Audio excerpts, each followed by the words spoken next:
Hii mikopo ya kausha damu, yani ukienda kujaza fomu leo hii unapewa pesa leo hii. Na unaweza ukajaza fomu kwa mkopo wa shilingi 100,000 lakini ukapewa 75. Wanakata 10,000 ya fomu, wanakata shilingi 15,000 kwa ajili ya bima. Sasa sielewi ile bima inaenda wapi. Lakini mkopo unaandikiwa 100,000 na unaendelea kutoa 4,000. Sasa umeenda kukopa 100,000 umepewa shilingi 70,000. Na bado hapo hapo unaambiwa urejeshe shilingi 4,000 kila siku. Inakuwa inawaumiza watu kwa ujumla. Chanzo haswa cha kina mama kukimbilia mikopo ya kausha damu ni kwa sababu ya ukosefu wa elimu wa ujasiriamali, elimu ya kutunza fedha, pia vile vile hata kujikimu kiuchumi.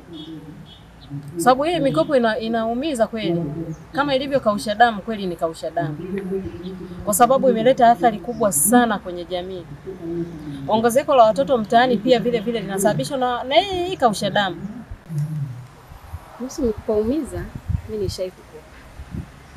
Lakini tatizo likaja upande wa wetu sisi sana sisi wakopaji.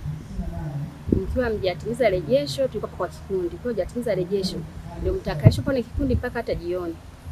Mpaka mkamilishe rejesho la kila mmoja ndio mnaachiwa. Sasa nisha mamoja kwa wiki kila wiki. Na kila mtu anarejesha kufuatana na mkopo aliochukua. Kama mimi nilichukua 800,000, kwa hiyo kila wiki unarejesha 25,000 kwa ndani ya wiki 40. Tuna kama milioni 2 na kitu. Sababu tulikuwa wengi kama watu 17. Sisi tunakutana saa 3 asubuhi, mwalimu anakuja saa 4 kusanya ile hela. Wao kufika saa 4 wengine wakiwa hajarejesha hata wao watatu mpaka mlikusanye mlipate. Mkikosa mnaanza kupiga simu kwa ndugu jamaa marafiki wanawatumia. Wakiwatumia mnamtolea ile mtu. Ndio mnaruhusiwa kutoka sasa. Sasa kwenye benki sisi sio wazoefu, hatuwezi kutoka kwenye benki. Unakuta sisi watu wa kawaida tumepanga. Alafu nakuta kila biashara inayoeleweka.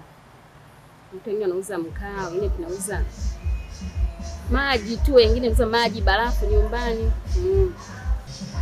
Benki utaanzaje? Tumeshajua benki wanaenda sana inajua baba wafanyakazi wa serikali au watu wenye uelewa zaidi kama wasomi.